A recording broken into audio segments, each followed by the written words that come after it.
All right, welcome to our first session of 5 Minutes with Cap. I'm here with Brady, the Executive Director of Wsia. Before we get going into questions that we have here, the content is, of this Instagram Live is the property of CapSpecialty, which should not be reposted, used, or quoted without the express consent of CapSpecialty. I see people starting to join now. So first off, Brady, there's a lot of people here. It's a lot of people here. Give us some of the stats that you have. So we've got folks still registering downstairs. So the line's still coming in, but there's no doubt we're going to be north of 6,500 people for this conference. And it's tremendous because our largest before now was 5,049 in 2019. Amazing. So, I mean, we're up 27%. It is amazing. That's amazing. Now you brought people back last year. You did. Was that a smaller number than 2019? It was a smaller number. I mean, that was in the midst of a pandemic. Still last year, there was in the state of California a requirement that you show up with a vaccine or proof of a negative test. But we still had 4,500 people last fall. Amazing. So it was amazing. To see that number up in the 6,500 range this year is just incredible. Is that what you were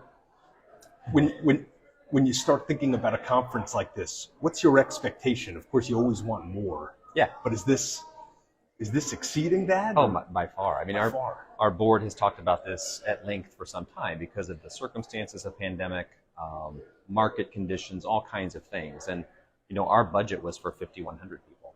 That was growth from our record, and we thought that was probably a good starting point. So when the registration started coming in and we were exceeding that number, I mean, it was just kind of hard to believe. But this number with this much space seems to be working really well, and it's an energetic place to be. That's awesome. Is there any type of trickiness where you budget something for 5,100 and then completely blow the doors off of that in terms of expense? Breakfast and lunch lines is the hardest thing to estimate. You know, we've got, like I said, that many people. How many folks are going to go through those buffet lines is always kind of tough to estimate, but we get as close as we can and feed a bunch of people. The line this morning was amazing. I saw it circling the escalator. It was. So, like I said, 6,500 people coming through that line to pick up badges. I think we had about 4,000 yesterday. So this morning, those 2,000 needed it at 7:30. So yeah, it was a busy morning. Well, I was there with them. Yeah. Why do you think, why so much growth? I mean, what has created the popularity of this? Well, go ahead. I think there's no doubt. I mean, this marketplace is the annual event for the wholesale specialty and surplus lines market. And that market is growing at record levels. I mean, we talked last week at our AM Best webinar. You know, premium is up significantly, 25% between 2020 and 2021. States who track premium and filings right now through 2022 are up, you know, near 30%. So the market's up, and there's no doubt, you know, optimism and interest in this segment is up with it, and you see that same kind of growth at this event. You know, historically, Wsia or NAPSLO before was P&C focused. Yeah. Talk a little bit about the evolution of that. There's been a real push into professional lines. Yeah. You know, for the reason that the networking is so paramount here, it was that group of folks who came to us and said, that's the kind of networking we're looking for professional and financial lines folks. We actually formed a subcommittee back in 2018. We had Amwins involved, CRC, RPS, James River Insurance Company, Markel. I feel like I'm forgetting somebody, but we had a nice subcommittee of the financial and professional lines experts who said, we want the kind of networking that's offered in this atmosphere. And so not only that, but those folks are with their counterparts in other lines of business in the same kind of senior executive leadership discussions that happen here. And so far it's worked out really well. We had 179 of them at our first kind of go at this back in 2019. Just north of 400 last fall in November. We've got 610 Amazing. Of them here this Amazing. year. Yeah, it is. It's working out really well. Amazing. How long, you know, one of the things that's always been different about this conference has been the networking component. Right. Has it always been that way?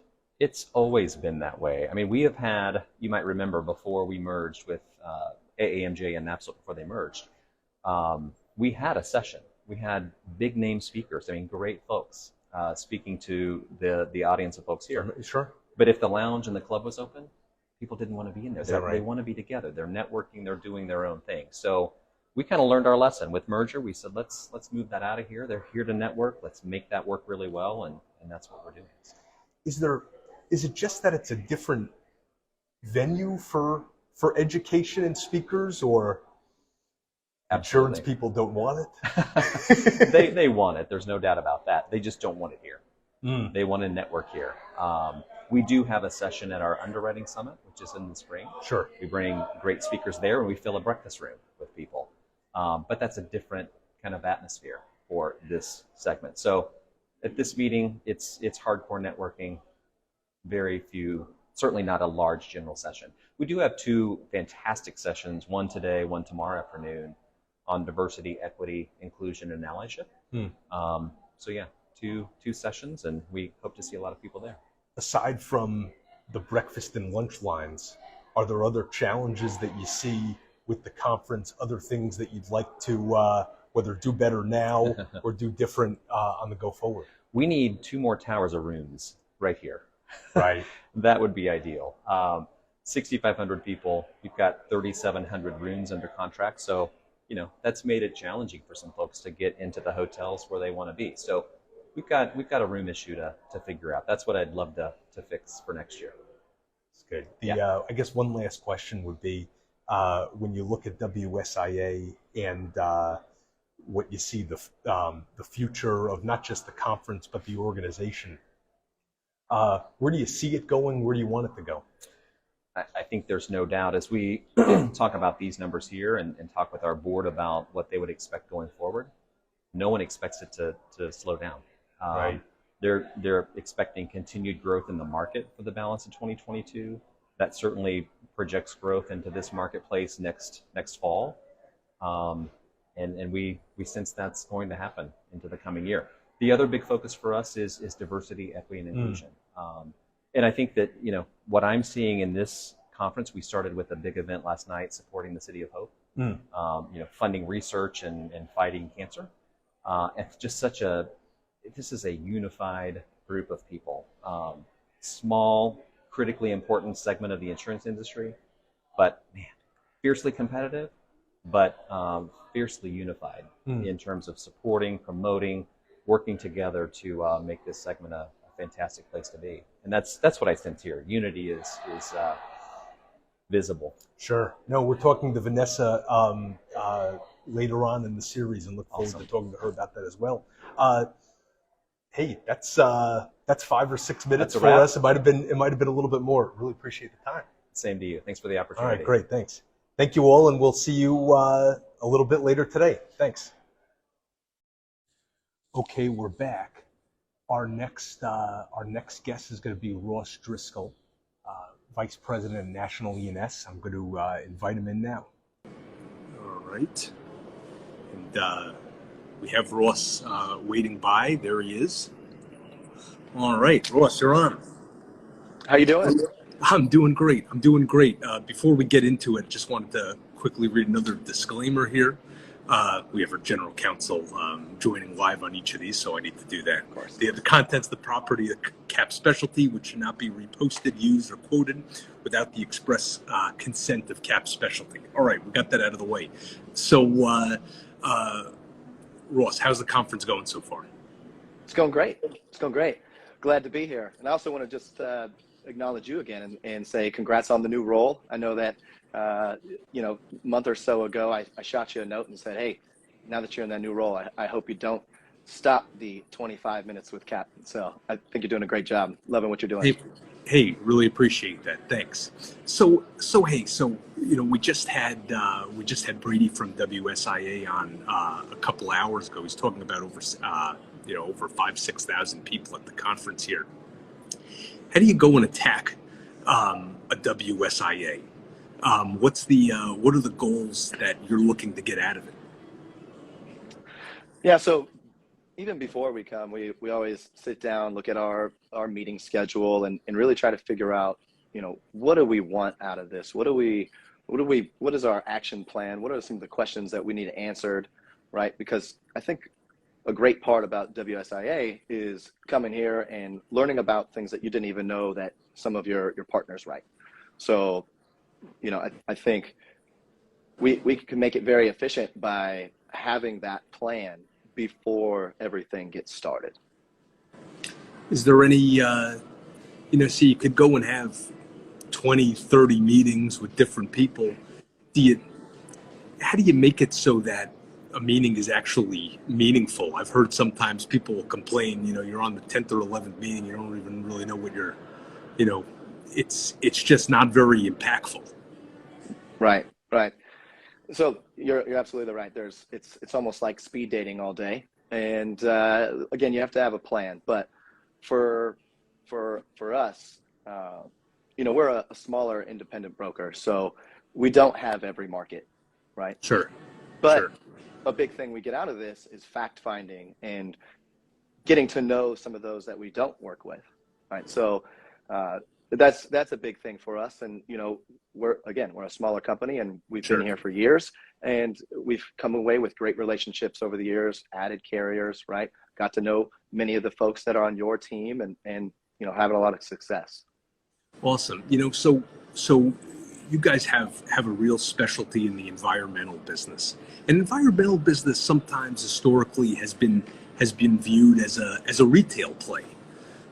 How do you, I guess a couple things. How do you differentiate as a wholesaler, number one, but then also number two, what are you seeing coming into the market that's exciting, particularly on the particularly environmental wise? Mm-hmm. So how we differentiate ourselves is I feel like we really have great relationships, those we work with. We don't shotgun it to everybody, right? If we're working with somebody, they know that they have a very good shot at the deal. And so everybody that is a successful broker on our team has actually worked on the retail side as well. So we know how to close a deal. We know how we coach up that retail agent on some of the things that they need to say, go over certain forms. We give every policy form every time and really take the time to go through each of the forms and point out the differences and make it more than about price, where we're giving them the ammo they need to win the deal. Because if they don't win, we don't win. So sure. we want to make sure. What was the other question? Oh, well, the other question is what are you seeing coming into the wholesale space environmental wise? What do you find, there's been so much talk about the growth of the surplus line space. How are you seeing that affect within the environmental space? Well, there's certainly more carriers. There's more programs out there. And you also get to see things like you didn't think were environmental. Like some people look at solar on residential as environmental, but it's really not. So it's kind of like a little sometimes blurred the lines between some construction things, some energy things. So it really depends on who it is that's really looking at it. But as a broker, are you seeing more volume, or is it kind of the same? Yeah, I would say that we're seeing more volume. Yep. Yeah. Yep. All right, great. What's the last thing that you're looking? So we've got this thing going till Wednesday. What's the next thing that you're looking forward to? Well, just making new relationships and building on those that we haven't got to see as much the last few years, right? Sure. So some of that is done in the later night activities. Last night I was a good boy. So, I'm sure I'll see a couple of people at the bar tonight that I haven't seen in a while, and that's always fun. Always an amateur move to start to go the first night. You got to wait a little bit more. Yes. Right. Absolutely. Well, hey, that's our 5 minutes. Really appreciate the time, and we'll see you along the way here at the conference. Thanks a lot. Yep. Thank you for having me. Have a good day. All right, cool. See you, Mike. All right. Hi, this is Adam Sills from CapSpecialty. I'm here with Eric Davis, Managing Director at RT Specialty. This is our third installment of the day. Just real quickly, content's the property of CapSpecialty, which should not be reposted, used, or quoted without the express consent of CapSpecialty. We're here in the RT meeting room. Obviously, you hear a lot of ambient noise, and we have a bunch of people joining on. First, Eric, how's the? You've probably had like 30 meetings already. Monday at 2 o'clock here. You know, one of the advantages to being old like me and coming to 20 of these or whatever it is now, I have not had 30 meetings, thankfully. Nice. So just a handful of really valuable ones, and that's kind of how I choose to focus my efforts at Wsia now is rather than quantity, I like to have good quality meetings. So what do you, I mean, is it mostly focused on, the partner carriers? Is it, what do you look to get out of, you have a national presence, the team has a name to it. What do you look to get out of what's kind of traditionally been a speed dating exercise? Yeah, it's interesting. So I think this Wsia in particular is probably pretty important because we're last year we had a Wsia, but it was coming out of the pandemic, and the level of attendance wasn't quite what it has been historically. And then secondarily, everybody was still trying to figure out what's actually going on in the market. Right. And obviously a lot of change, etc. So I feel like this is the more established Wsia in the last few years, and I think that there's going to be more value that's going to come out of it. So, we've got a whole host of people here from RT Specialty, obviously. My personal production team, we have a large cadre of people here, and we're trying to get information. I mean, ultimately, that's what you're trying to do. You're trying to get information. You're trying to learn things. Obviously, continue to forge relationships and take care of the ones that we've already got. A lot of friendships. So you got to cater your friends. Sure. And we're excited to be here. So you've always had a specialty in the construction business, and construction is always, not as always, but over the last year or so, or maybe a little bit more, has been kind of a headliner when talking about the E&S hard market, or at least the hardening of the market. Any signs of it slowing down? Where are you finding the most difficulty placing stuff? Not that you ever have difficulty placing stuff. We have our difficulties, and thanks to markets like CapSpecialty, we're able to get the majority of the deals done. Every once in a while, every once in a while they're challenging for sure.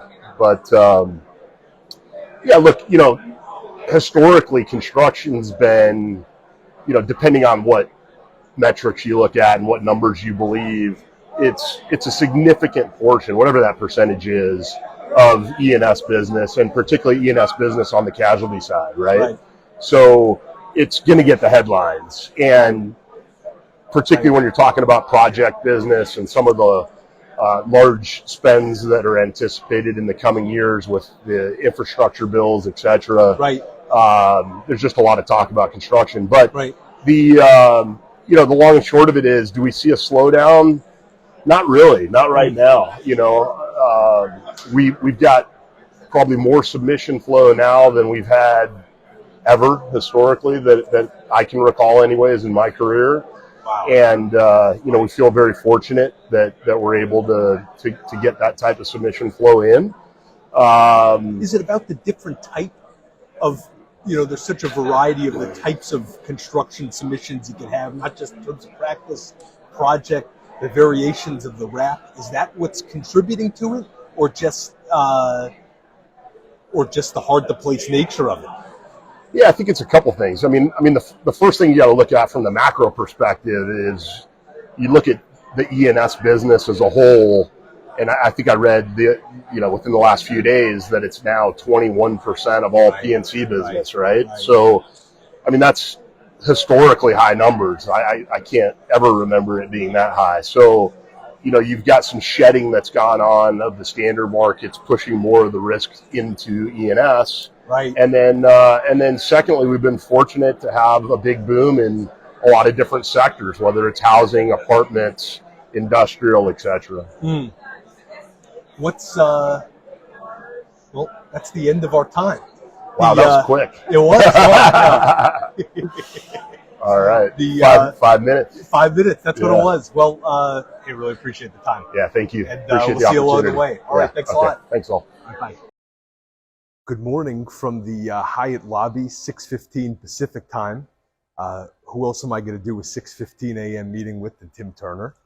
Before we get into it, a quick disclaimer: the contents, the property of CapSpecialty, which should not be reposted, used, or quoted without the express written consent of CapSpecialty. So here, I'm here with Tim, Chairman and CEO of RT Specialty. My first question is, am I your first meeting?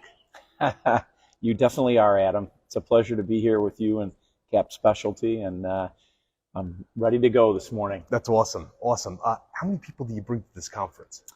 I believe we're somewhere north of 500 this year, attendees. That's amazing. Is that a high watermark? It is. It is for us, and I believe it is for the association. I've heard it's close to 7,000 this year. Yes, great turnout. I've heard the same, and they talked about like 20-25% growth. It's. Do you think that it's just about the growth in the E&S market, or is it an overcompensation for people not having been here for a couple of years? Or I think it's probably a combination of those things. Certainly, there's been structural changes in the specialty non-admitted E&S distribution model that have impacted, all the, participants of WSIA in a very positive way. And but I do believe COVID had an impact on the attendance, and it's great to see such a great group of folks turning out, and so much support for our wonderful WSIA. So you must do more than a few meetings over the 3-4 days. You probably got here on Saturday. I guess the first question is, how many meetings do you do? You do as many as you can, and you certainly don't want to say no to anyone. That's my first goal is to try to meet with everyone, and I'm fortunate my children are older. I can spend the whole weekend here. So lots of folks have come in early as Friday, and it's been a very very good turnout, and been able to talk to almost every market, but every hour on the hour, all day long. So you do tens of meetings each day. How does a carrier differentiate themselves in these meetings? How do they make it so that it was meaningful, impactful? Well, first of all, it's great to see the executives and the leaders like yourself with most of these companies. So you get a conversation at the top of the company to understand where they're coming from, distribution wise, how the partnership's working, doing a deep dive on our statistics, our trading relationship. So it's always been very beneficial to me. I've been coming to this event for over 30 years, and I always enjoy, really talking to the leaders of the industry and just making sure we're doing everything to optimize our trading relationship with our partners. So important. But distribution is a key subject when we're discussing how well we're doing with each other. And it's great to see so many companies, over 100 now in our industry, that have wholesale only distribution lines, and that's had a big impact on our ability to dig in and to really build long-term relationships with so many of our partners like CapSpecialty. That's awesome. What do you find to be the biggest challenge of the conference, aside from you'd always like to do more meetings, but probably the speed of which the event takes place. I mean, it's very fast. Some of these meetings are a half hour. That's tough. You really want to spend more time, and as we've all been kind of sidelined with the COVID challenge, sure. You want to talk more. You want to discuss more things with your friends and your partners. So that's a bit of a challenge. But having said that, you're grateful that you can get face to face now and really appreciate how well the industry is doing, how much stronger the non-admitted property and casualty market is today, and we all have a lot to be proud of. That's awesome. Not quite conference related, but we've talked off and on about how you talked about COVID and being a little bit taking some time going back to the conference. How is that affecting how RT works, or at least how RT is working with other underwriters or the retailers, or is it done? Well, I think first you look at the timing of COVID and the fact that we had to work remote for such a long period of time at a time when we were breaking records on industry flow. Right. So our productivity was at an all-time high. Our conversion rates were at an all-time high, and there's no question there was some real benefits from working remote. Having said that, what we're seeing now is a slowdown in training and developing, which is so critical in our industry that's starved for talent. There's a shortage of underwriters, a shortage of brokers. So getting back to the fundamentals of training, developing, and mentoring young people and accelerating that learning curve is such an important part of the business. So I'm excited that we're back. We're back engaged. We're traveling a lot. We're visiting our underwriters. We're visiting our clients. It's really, really great to see. Awesome. Well, hey, really appreciate the time.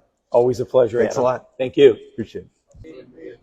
All right, welcome to the 32nd floor here of the Hyatt. I'm here with Gina Jones, Vice President, Director, and Environmental Practice Group Leader. First of all, I'll just do my quick disclaimer. The contents of the property of CapSpecialty, which should not be reposted, used, or quoted without the express consent of CapSpecialty. Gina, thanks a lot for joining us. Oh, thank you for having me. Yeah, now we can see why you're driving all of these high commissions with this beautiful 32nd floor hotel suite. Right? It's good to be a broker. So WSIA, wholesale focused. You hear all the talk about growing amounts of business, higher rates across property and casualty business. Are you seeing this as much in the environmental business? We're not, and it's really funny when everybody all I hear every single day is there's no aggregate, prices are going up, it's doubling, it's quadrupling, there's nothing you can do on the coastal areas, things like that, right?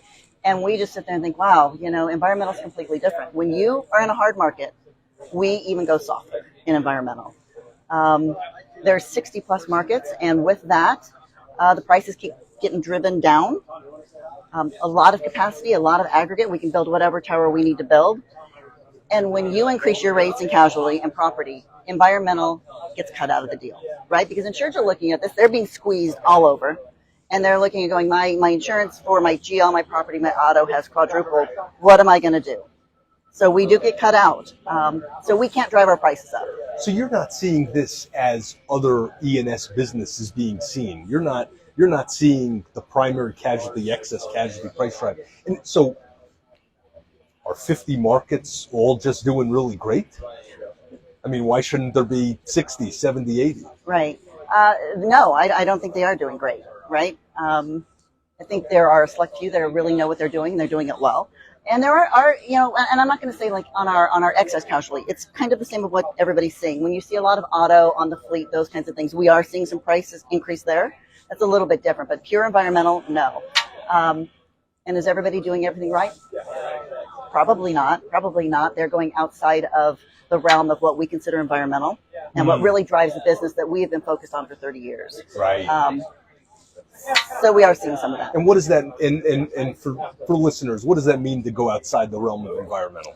Right. For it to qualify for casualty, for us to package it in with GL, typically you need around 40 to 50% of the revenue to be driven by true environmental contractors, exposures, consultants, things like that. We're seeing things where they're dropping it down to 25%, maybe 10%. If it's the last day of the month, maybe even lower. So we are seeing some of those things. We're seeing a lot of price cuts, and that could be a problem as well. So is that it? Do you also find it at all in terms of conditions? Yes. Yeah.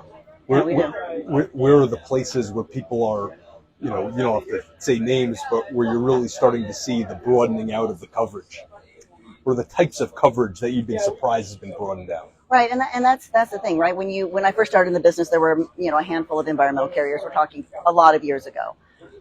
10 years ago, maybe 12, and now we have 50 to 60 environmental carriers. So what did they do? They had to drive down the price. They had to increase coverage. So right now our policies are very inexpensive, and I don't want to say cheap because they have all the coverage you could possibly want. So inexpensive, everything you could possibly need in our base policy form. Right. Whereas in the past, you had to pay additional premium for that, right? If you wanted NODs or if you wanted transportation pollution, you had to add that in and it was additional premium. Not anymore. It's all in the base policy. So interesting. So you have a national purview. What you've seen in a lot of wholesalers is you continue to see regional leads, people being closer to the retailer. How do you continue to drive a national practice, and how challenging is it to keep it national versus starting to separate it out into different regions? Right, and that's a good question. While we are a national practice group, we do have people all over the country. So we have people in Tampa, we have people in Maine and Illinois and Houston now. So Detroit, we're kind of driving all of that as well. So while we're national, we also have a very regional, very centralized location for all the environmental. So they know what's going on in their territory. Do you ever have challenges with people who aren't within the practice in terms of having to work with the different specific regional people? No. So at Burns & Wilcox, most of the environmental comes through our group, and we've been doing that for about 15 years now. And they like that fact that they are getting people that have the expertise and the knowledge, right? So they're happy to give that to us. Sure. And our carrier partners are happy with that as well. Sure. So it works well. And then we also deal with the insurers and the retailers through our branch offices. So while we're national, we definitely work very closely regionally as well. Last question. What do you find is the biggest challenge of the conference? Oh my gosh, every half-hour meetings, right?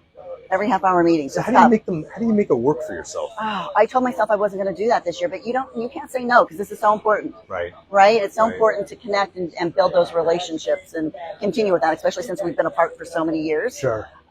So while we wanted to do an every hour kind of thing, it's every half hour. That's a lot, right? So I don't feel I get to spend enough quality time with the carrier partners and really say thank you for everything you are doing for us, because we know, well, we're talking about what's going on in environmental, and we know that it's difficult with what you have to deal with claims and losses and aggregate and pricing, and we just appreciate the relationship we have. So we want to make sure that we get that through. So Well, half hour may not give us enough time. Well, hey, this was 5 minutes. Really appreciate the time, and thanks a lot. Thanks. Okay, good afternoon. Welcome to 5 Minutes with Cap. I'm here with the Director of DEI, Vanessa Sims, over at WSIA.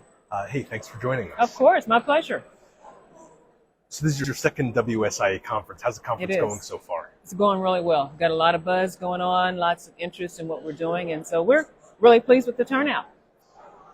What are your goals coming into a conference like this? You have, over 6,000 people. People are coming in to do their broker meetings, their carrier meetings. What are the things that you look to accomplish here? We want to make sure that our members really understand the resources that are available. Me as a thought partner, WSIA as a resource partner to them, no matter where they are in their DEI journey. So everybody is at a different stage, different place.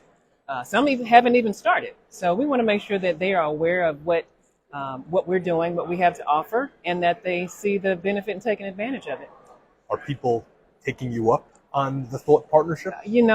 It's been really interesting. A lot of people are taking us up on things that we have to offer, whether it is some consulting that I can offer, or whether it's the resources that we have on our website, the Blue Ocean Brain, CEO Action, those types of things. People are really interested. And yesterday I actually sat down and kind of penciled in a draft strategy with a person from a firm that was really interested in being strategic. What are people, so when you have these introductory conversations or secondary, what are people surprised by? What are you finding in the discussions that you're having where people say, oh, maybe I didn't think of that, or maybe I could do this better? Well, I think one of the things they're surprised by is I need to think about this more strategically. I can't just have a check the box kind of training or class or email, but it really takes some thought with your leaders and the organizations to really decide what is really important to you. Why does DEI matter to me as a person and as an organization? Why is it important? And that there really needs to be some thought in it. Why should it matter to the members here, or what are things that they should be thinking about more to become more current? Well, Adam, the reason why it should matter is because when we have diversity in our organizations, that's good, that's nice, but it's not enough. When we bring diverse talent into our organizations, whether it's race, gender, ethnicity, LGBTQ status, disability, veterans, whatever the case may be, when we bring people into the organization, we have to have a workplace that is inclusive for them. Sure. And when we do that, then they have a sense of belonging. They'll feel like I can contribute. I can be my authentic self. And when they contribute and are most productive, that's when the organization is also going to reap the benefit. And our industry will reap the benefit as well. It's awesome. Are you finding, what are kind of the next things that you expect people to do coming out of this conference? What would you like to see? So when we come back here in 2023, what would you have liked to have seen in terms of some of the changes in the industry? How do you measure them? Well, you're asking a lot of questions right there in one breath there, Well, Adam, but I'll take the one. Try to tell me which are the ones at a time, because I might not remember. Okay, I'll talk about what we might want to see different in 2023. I'd like to hear people come back and say, I sat in on that courageous conversation on Tuesday afternoon. It really propelled us in having more courageous conversations in the workplace in our own organization. Or our CEO has signed the CEO action for diversity and inclusion. They've become a signatory. So there's plenty of things. Those are just two simple things that people could do. So give me your second part of your question. How do you measure it? How do you measure it other than Vanessa, I went and had this really good discussion? How do you, is there something that WSIA or that you're coming back next year and saying, look, this is what we did, and this is why we're calling it success? Well, I would say two things is we'll be doing a survey. We're going to do a survey this year, and we'll do another one next year to see, what types of things that people try. How did it work for you? What do you want to stop, start, or continue? Those types of things. So feedback is what we're going to be looking at from our members to help us gauge how well we did. What do you think? We've talked about a couple of different things here. What do you find to be the biggest challenge in terms of working with the WSIA member partners?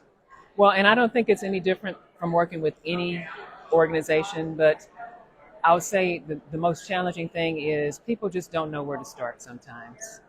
And they're not really sure of what if I mess up? What if I don't do this correctly? Sure. And my feedback to them on that is we have to start somewhere.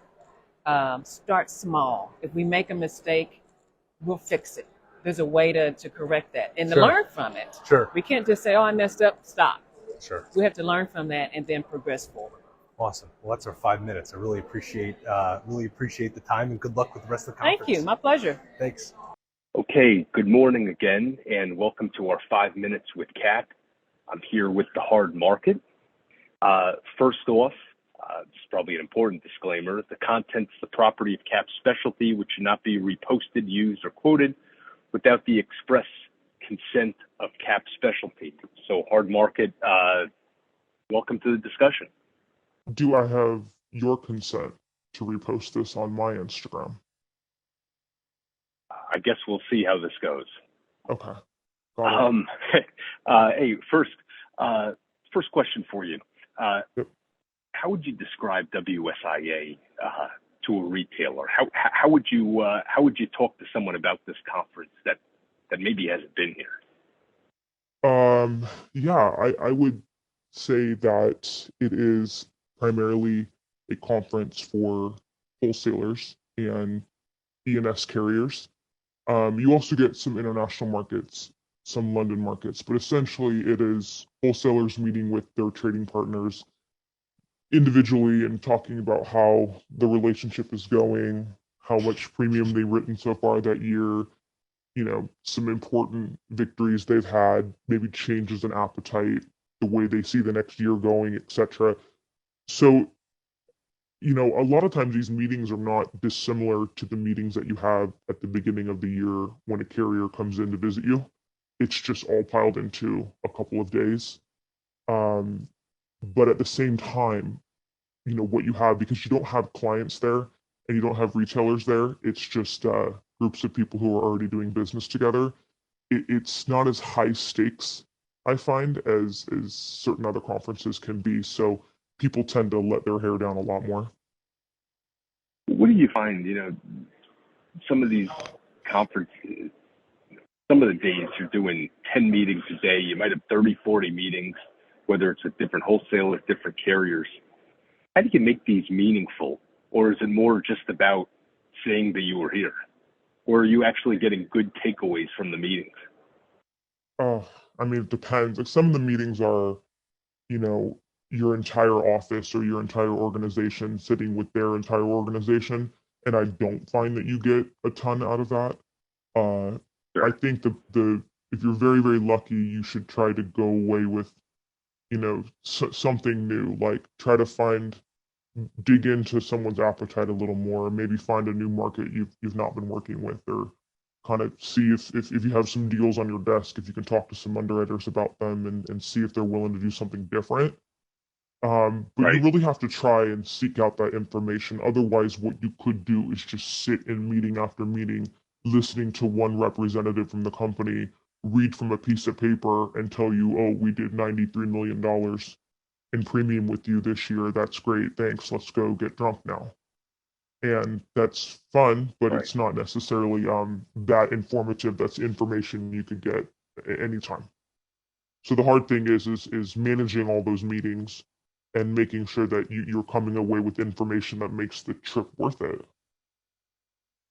How do you decide which type of meetings you'd want to do versus not want to do? Assuming that Oh, you don't say yes to everything. I mean, I would say you want to meet with the markets that you haven't been doing a lot with, or maybe new markets, new capacity. Um, if you maybe spend some time with the international markets or the London markets, just kind of look at your book and see where you have a need. Maybe if you've got a lot of something and you're thinking about putting together some kind of program, trying to seek out some brokers and markets that would be interested in that. Just really looking at what you need and trying to connect with those markets that you could get the most out of. If you're just going to see underwriters that you see every other Thursday anyway at happy hour, I mean, that's fine. It's always a good time. It's Sure. always good to keep a relationship going, but it's probably not as valuable. What do you find to be the most challenging part of the conference? Being hungover. It's always being hungover. That's it. It is sensory overload. I also find that because again, you're not wrapped up in your own clients and you're not wrapped up in your own deals the way you can be like an ERMI or a RIMS or whatever. It's very generalist. So instead, no one's really got anything to do, and so it kind of comes like an ego fest, and everyone's trying to outdo each other Right. and behave a certain way, and people can egg each other on, and it's not that's not productive. It Right. has, as we've seen, disastrous consequences, and I think people can take it too far, and it's all fake. It's all posing. Just just work on your book of business and what you need, and meet with those business partners that you need to meet with, and don't get stuck in the BS. Right. Right. Right. So, hey, one last kind of unrelated question. I've had a person ask me a couple of times now to ask you, where do you get all of these different tank memes that The you tank? use with the tanks? Oh. Well, I needed. Okay, I mean, it's a really uninteresting answer. I needed like to have a way to have some sort of meme where I could just dump information. Like if I wanted to post something about additional insured wording or something sufficiently Yeah. boring, and I needed a context for that, and I found that meme with the tank coming out of the lake, and it was like, Mr. Right. Panzer, what is your wisdom? So it just kind of became this Right. mascot for any time you wanted to share a bit of knowledge to use the tank meme to do it. But that's it. I mean, sometimes I do that via the Q&A, but typically when you want wisdom from the hard market Panzer is where you get it. Good afternoon. Welcome to our 5 minutes with Cap. First, the disclaimer here: the content is the property of CapSpecialty, which should not be reposted, used, or quoted without the express consent of CapSpecialty. So I'm here with President and COO of the CRC Group, Neil Kessler. Neil, thanks for joining us. Thanks for having me, man. It's a lot of fun. You know, we're here after the CRC lunch, so hopefully we had a great time at the CRC lunch. Record turnout this year at WSIA. Record turnout at the CRC lunch, which was a lot of fun. How many people did you have? We had a few people. We got almost to 4,000 people for lunch today. So that's amazing. Very, very happy that so many folks joined us. So if you came, great. If not, hope you can come next year. You were there, awesome. Enjoyed it? I was there. It was great. It was great when you found shade. It was really hot today in San Diego. So, hey, how's the conference been going so far? This has been, you know, they said the biggest one they had before this one was 2019. That's obviously, right, yeah. Last year was great. It was smaller numbers. How's this going for you now? It's going great, man. It's just being back in person with everybody has been so great. You know, last year was a little interesting. You know, your first post-COVID year. Right. You know, and now we're back, you know, kind of full tilt, I think. It's just so great to see so many people supporting the industry. I mean, when you think about it, you know, like I remember like the first one of these I came to, like, I don't know, 15 years ago. Is that right? I hate to say that. Was it only 15 years? A lot less gray hair back then. But anyway, it was, you know, a couple ballrooms and, right. You know, now we got, I mean, I heard there's like 6,000, 7,000 people at this thing. That's crazy to think about, right? How, you know, so now you have a couple of really big wholesalers. How competitive do people get in terms of what to put on in terms of different events or parties? Yeah, we've had the same event every year since like, you know, for like 20 years. Sure. Like at the same time, different places obviously as the conference has moved around, but we've had the same event at the same time every year. So, and Amwins does their big party and RT does an event, and you know, it's just great to get everybody together. But you don't ever think, oh, you know, I wish I did this. No, we've done the same event. We've done the same event at the same time for 20 plus years, and we're going to do it again next year too. That's awesome. That's awesome. How do you heard it here first? How do you rate? You know, there's all different types of conferences. There's industry conferences. Sure. How do you rate WSIA versus other ones? How many people do you send here?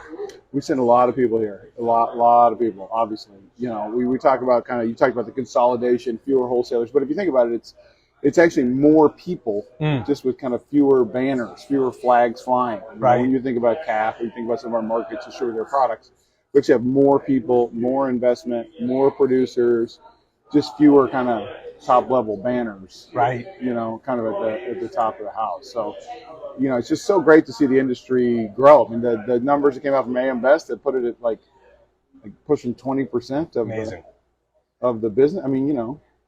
Do you think that's the growth of this conference is just the health of the E&S space, or why so many people this year? Yeah, well, I think a lot of people were ready to get out and do something. I mean, you've seen that all summer. You've been traveling it all during the summer, which I'm sure everyone has. It appears.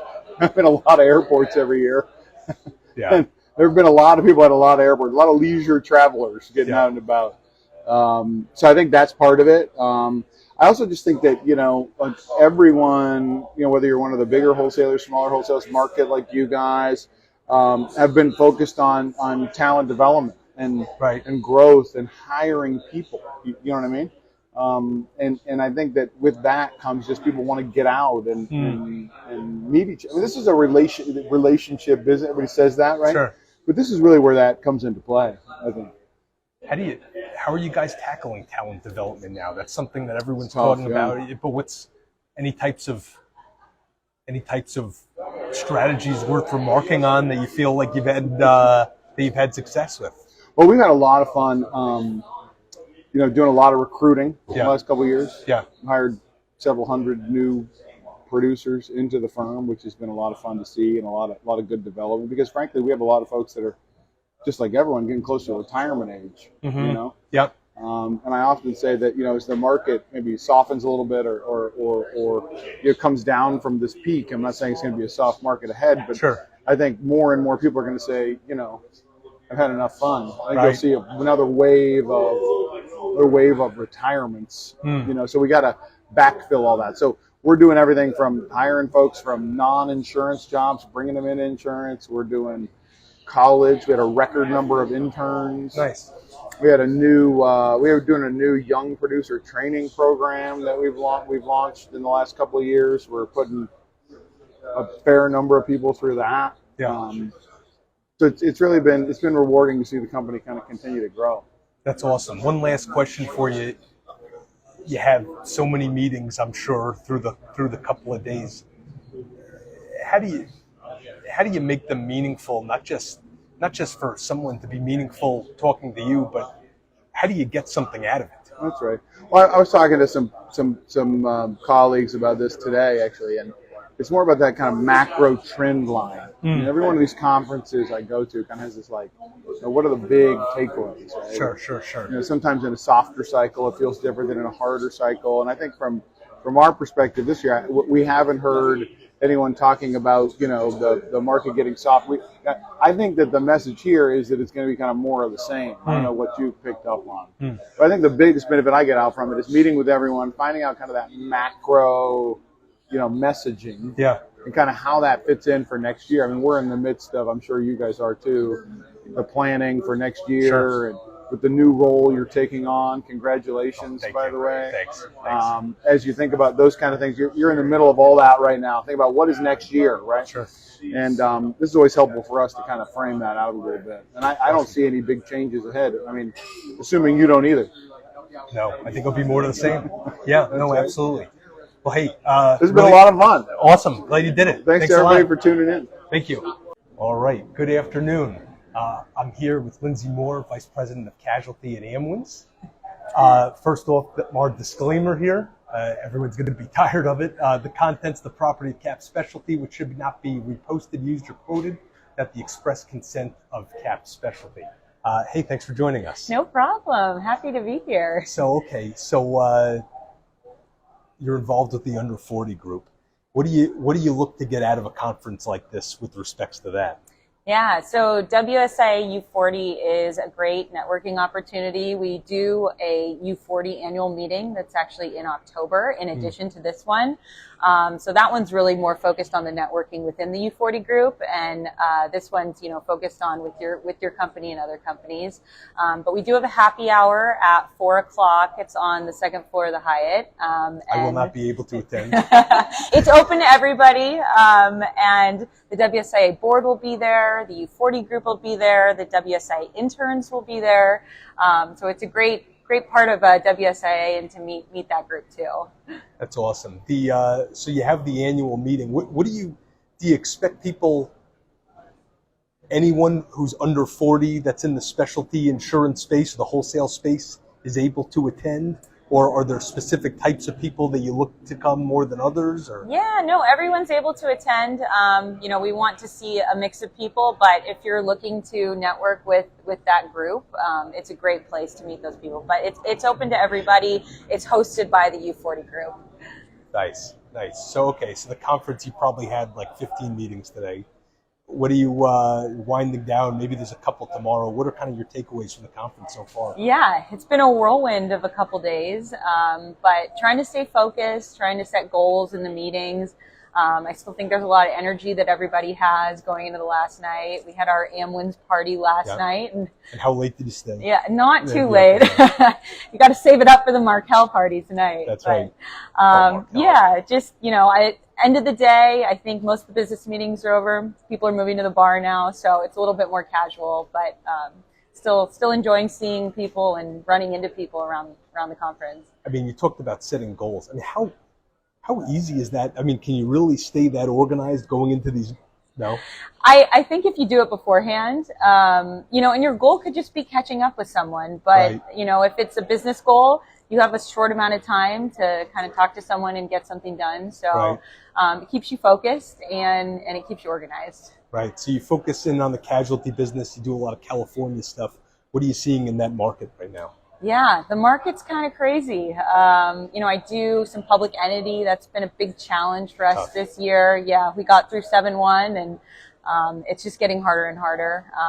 Do a lot of wildfire business. That's been a challenge. But, you know, this is the greatest place to meet new underwriters, hear about new capacity, do deals on the fly, and learn from your colleagues and underwriters what everyone's doing. You're doing a lot of deals on the fly? I'm trying to. All right, awesome. So as you look toward next year, particularly with WSIA and particularly with the under 40 stuff, what do you see as kind of the goals? You know, I think recruiting is a big goal. That's been a challenge for everyone. We've had a lot of underwriter movement, and I think it's because of a lack of recruiting we've done in the industry and training. And if we can focus on that and bringing that younger generation in, I think the underwriter movement will slow down, which is very disruptive to the brokers. Right. So, yeah, I think that's a big goal of the group. You know, schools back in person, and we're trying to target education at schools. It's hard enough to get them into insurance and then surplus lines on top of that. So what do you do? I mean, there's different risk management schools. Is that where you focus? Is there more variety to get at? Or yeah, I mean, I got to put in a big plug for USC. I'm on the board at the risk management school there. So that's a big focus of mine and in Southern California. But yeah, that's a good place to start, and a good place to recruit WSIA interns, bring them to here, and then transition them into the U40 group. You get involved with the internship program? Not personally, but there's people in Amwins that are, and there's people hosting interns. They're kind of following them around, shadowing them at their meetings. So yeah, it's a great program. Awesome. Well, hey, thanks a lot for the time. Yeah, no problem. Good to see you, Adam. Awesome. Yeah, you too. Good morning from a pretty quiet WSIA here. It's Wednesday morning, 9 a.m. Pacific time. I'm here with Katie Fox, Senior Construction Underwriter and Renewal Team Lead. Before we get into the discussion, the content is the property of CapSpecialty, which should not be reposted, used, or quoted without the express consent of CapSpecialty. Thanks for joining. I'm happy to be here. Yes, finally get an underwriter on the list. So you've had a pretty busy conference. How did it go? So this is actually my first time ever being here, so I really wasn't sure what to expect. I would say it exceeded my expectations. Yeah, why? Well, so the first day I was here, I was a little bit lost. I didn't exactly know where to go, where things were, but once I finally got my badge and started to go to my meetings, it was a lot more face-to-face than I thought it was going to be. I kind of thought it was going to be like speed dating, and honestly, it wasn't. It wasn't as bad. So did you do half-an-hour meetings, or were you able to do longer meetings? Or so this year, I decided to do hour and then have an hour break because I was told there's a lot of walking between the two places. I wasn't sure like what to expect, and I wanted to make sure I had enough time. But I will say that next year, I think I'll be able to put some more meetings in there, especially some lunches and some dinners. Yeah. And yeah, I definitely learned a lot from this time. So coming to your first conference, what do you hope to accomplish? Do you, is it just kind of about seeing people that you haven't been seeing? Do you come in with specific, well, actually, I shouldn't even ask it as a question. I know you come in with specific objectives and goals. Yes, definitely. So for me personally, I would say one of my biggest goals was to get the word out about our accessibility. So I feel like a lot of our brokers think of us for GL, think of us for practice, for owner's interest, but I really wanted to get the word out that we also do, excess wrap, we do excess CSIP, OSIP, and overwhelmingly the brokers were like, "Oh, I didn't know you did that." So I really wanted to get the word out, and I wanted to be able to see my brokers from all over. So I have brokers in Florida, Georgia, then I've got New York and New Jersey. So I always have to break up the trips. You're in the car for 9 hours at just between going to the different brokers, hour here, hour there. Driving down to Georgia? No, so I'm just saying, so like when we go to one broker and then it's about an hour to the next one. So over a span of a week, you're in the car a lot. Here, I could see my Florida brokers, I could see my New York brokers. I mean, it's a no-brainer. Coming here is really a no-brainer. Do you did you focus your meetings on any specific region? Did you find that you're traveling around in Florida and Georgia, but specifically you had more success with meeting with certain brokers here than others? Yes, for sure. I had not actually been to Florida. So the Florida brokers that I acquired in the last year, I had never met and never been down to. So I've met most of my Georgia and I've met most of my New York, New Jersey guys, but the Florida guys were definitely, that was nice to be able to see them. What would underwriters who haven't been to the conference be surprised by? I would say how big it is and the amount of food.